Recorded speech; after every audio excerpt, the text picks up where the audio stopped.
Hey everyone. Thanks again to Shiba Coffee and Tico. I'm like seriously obsessed with their Genmaicha. Like seriously brain fuel for all things AI. And speaking of AI, have you heard about this company DeepSeek? They're Chinese. And their chatbot just like totally blew up. It's the most downloaded free app in the US now, even more than ChatGPT. And get this, it's causing like major stock fluctuations, especially for companies like NVIDIA. Yeah, it's been pretty wild to see how quickly they've just kind of like exploded onto the scene. It seems like just a couple years ago, no one had even heard of them. It's true, I know. Right. It's like, where do they even come from? So for this deep dive, we're going to be looking at DeepSeek's Wikipedia page. And we've also got this really awesome in-depth review from 10Web. So let's start with the basics. Where did DeepSeek even come from? Like, what's their origin story?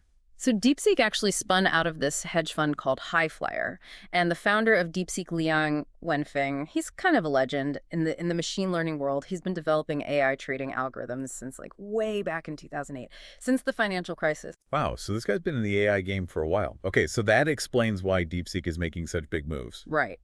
And here's where it gets really interesting.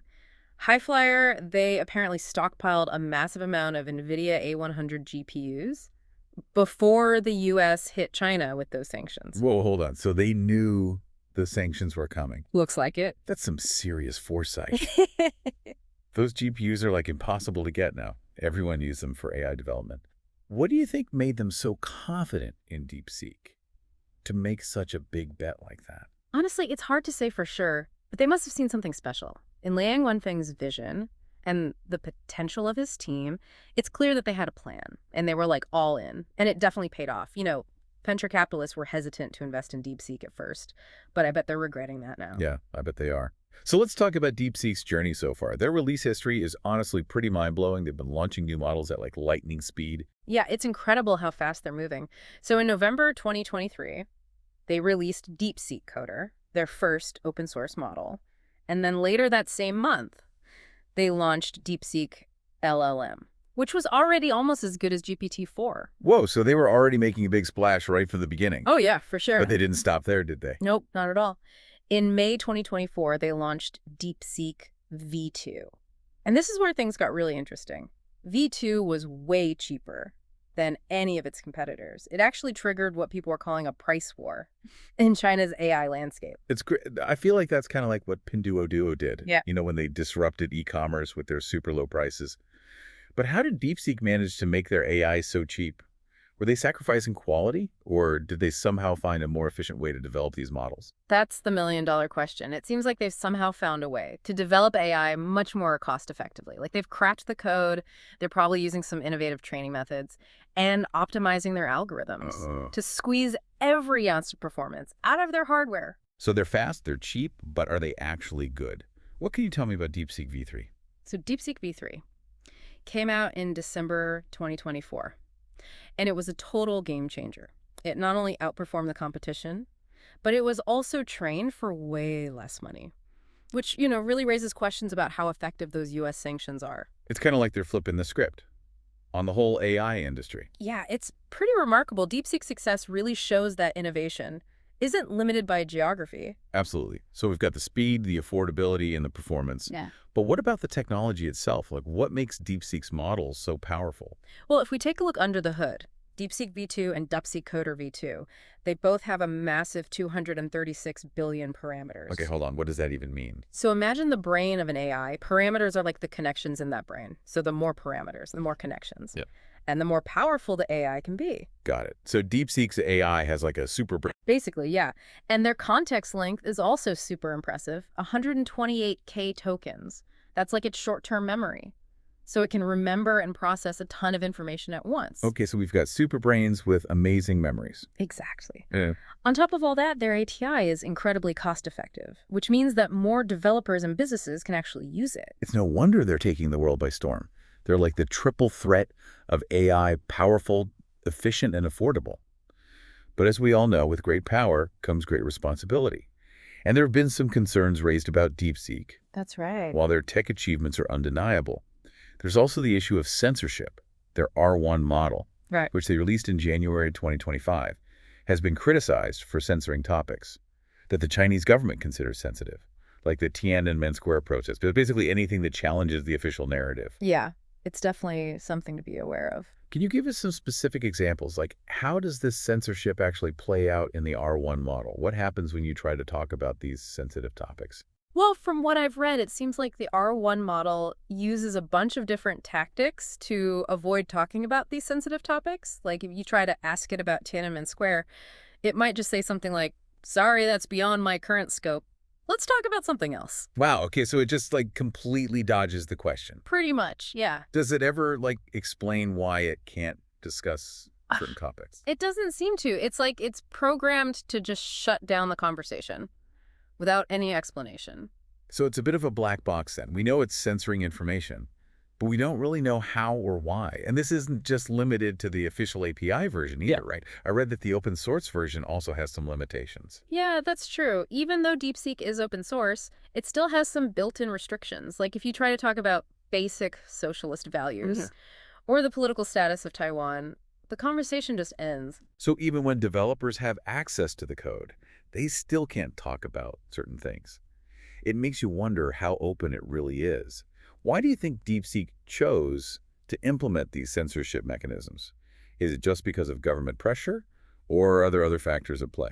It's tough to say for sure, but I think it's important to remember the context. You know, DeepSeek is a Chinese company. And in China, tech companies face a lot of regulations and oversight. There's a lot of pressure to align with the government's views, especially on sensitive topics. So it's probably a combination of things, right? They have to comply with regulations, avoid any potential backlash, and maybe they even genuinely believe in upholding these basic socialist values. Yeah, it's a complex situation. It's not really about placing blame, but understanding the bigger picture. Yeah. And the potential consequences of these choices. Absolutely. So we've talked about the censorship concerns. Yeah. But it's also important to acknowledge that the R1 model is technically very impressive. Oh yeah, for sure. From a purely technical standpoint, DeepSeek's R1 is a remarkable achievement. It's shown some really impressive capabilities in logical reasoning, mathematical problem solving, even real-time decision-making. Some benchmarks even show it surpassing GPT-4 in certain areas. So we have this model that's both incredibly powerful and potentially problematic.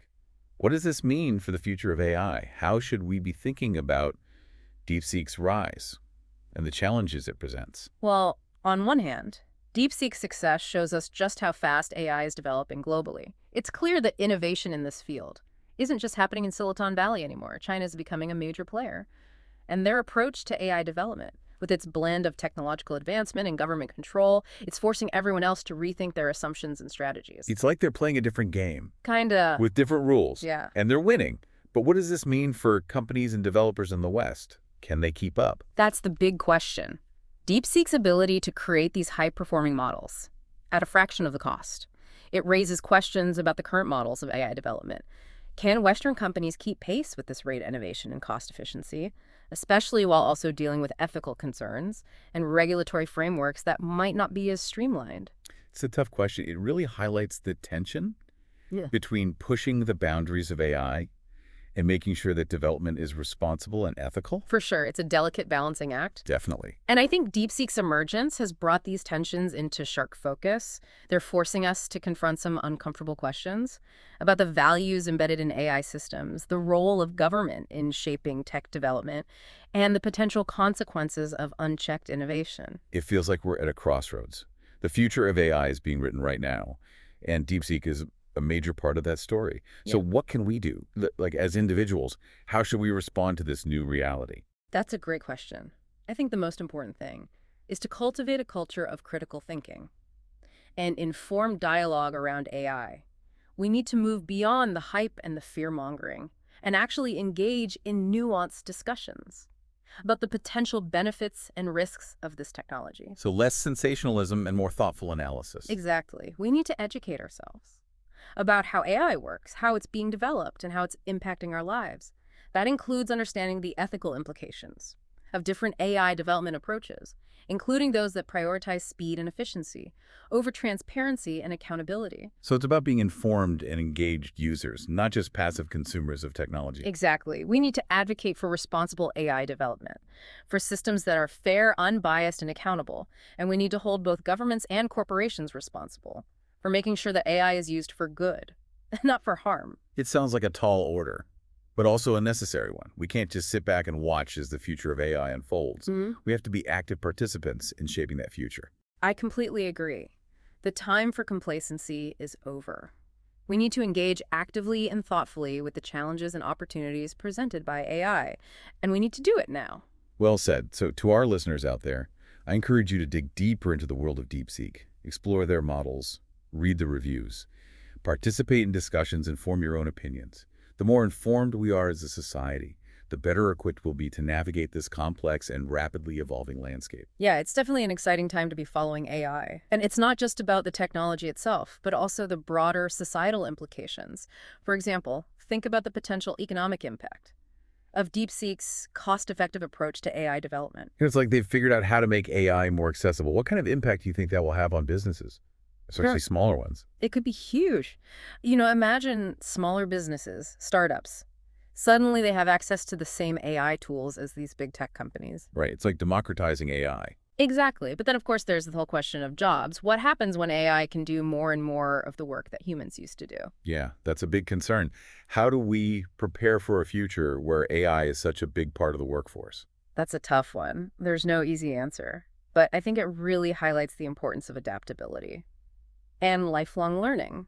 We need to focus on developing skills that complement AI, not skills that compete with it. So it's about working alongside AI, not being afraid of it. Exactly. AI is a tool. And like any tool, it can be used for good or for bad. Right. It all depends on how we choose to use it. And that brings us back to why education and awareness are so important.